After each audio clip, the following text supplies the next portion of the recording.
ብዙ ቦታ ኢየሱስ እያስጣላቸው አይደለም እየተቀበላቸው ህመማቸውን ብቻ አይደለም ኃጢያታቸውንም ይቀበል ነበር። ያቺ በድንጋይ የምትወገር የነበረችው ሴት እሱ እኮ በቦታዋ ገብቶላት እኮ ነው የለቀቋት። ተተዋት እኮ አይደለም ኢየሱስ እኮ ህግ እኮ ሊሽር አልመጣም።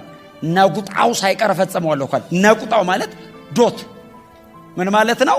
የህጉን ድምጽ ሊቀይር የሚችል ስርዓተ ነጥብ ካለ ድምጹን ጠብቄ ነው ማረጋው አለ። የተጻፈውን ብቻ ሳይሆን ድምጹን ጠብቄ ነጠላ ሰረዝ ድር ሰረዝ ካለ እሱን ስርዓተ ነጥብ ሁሉ አክብሬ ነው ማረጋው አለ። እንኳን ሊሽረው አለ።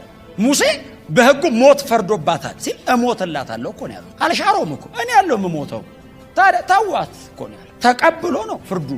ሰብሮት ብቻ አይደለም ወስዶት ነው። ደግመሽ አትስሪ ያላት እኮ ለዛ ነው። ኃጢአት የሚሰራን ሰው ደግማ አትስራ ትለዋል እንዴ? አይችልም፣ ይደግማል። ኢየሱስ ግን ደግመሽ አትስሪ ያለበት አቅም አለ። ወስዶት ነው። አከሟት ብቻ አይደለም ወስዶ አምጪዋላት። ከምንጩ ነው የነቀለላት። ይቀበል ነበር። ስለዚህ ስናየው የህማም ሰው እንደዚህ አይነት ፊዚካል አፒራንስ ያለው እሱ ዝም ብላችሁ ሳሉት እስቲ መንገድ ላይ ምን አይነት ሰው ነው ሊመስል የሚችለው? ደዌ የሚሸከም የህማም ሰው የሚመስል የተናቀ ከሰው መሃል የተጣላ ለማዋራት ዝግጁ አይደለንም። ለመቀበል አይደለም ጊዜ ሰተን እድል ሰተን ለመቀመጥ ኢየሱስ ስለኔ ኃጢያት በሰው መሃል እንደዚህ ነበር የኖረው። ሊትራሊ መሬት ላይ ኢየሱስ እንደዚህ ነበር የኖረው። እኛ በጣም ብዙ ጊዜ የምናነበው ተአምር ነው። የ4 ቀን ሬሳ ከመቃብር አወጣን ስለምናነብ እንጂ ብዙ ቋላ ብዙ የሞታ አስነስቷል። ያላስነሳም እኮ አይደል?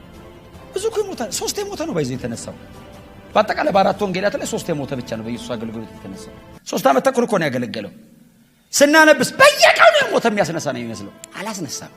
3 ምን ማለት በአመት አንድ ነው ያስነሳው። እኛ ከሆነ ኢየሱስ ሲመጣ መቃብር በሙሉ ባዶ የሚቀር ነው ይመስላል። አይደለም፣ በፍጹም አያረጋውም። እሱን የመጨረሻ ቀን ሰብስበው ያስነሳል። አሁንስ በቃ እንደ የጨረሰው ይተኛ፣ ያልጨረሰ አለ። ለስብከት የሚመቸው እነሱ ነው የሚያስነሳው። አላዛርንም ያው ስላልጨረሰ አይደል ያስነሳው። እዛ ምዕራፍ 12 ላይ የሚቀራት አለ። እሱን ራት እንዲበላ አስነሳው እና ትንሣኤና ሕይወት እኔ ነኝ ለማለት አይደል? ላይፍ አፍተር ዴዝ ነው ትንሣኤ የሚለውን ትምህርት ለማስተማር ብለው የከረመ ሬሳ አስነሳ። መቆየቱን የፈለገው ለምንድነው? ትንሣኤ ለማውራት። ወዲያው እንደሞታችሁ አትነሱም ትቆያላችሁ የሚለው ለማስተማር 4 ቀን ይቆያ ወጣ።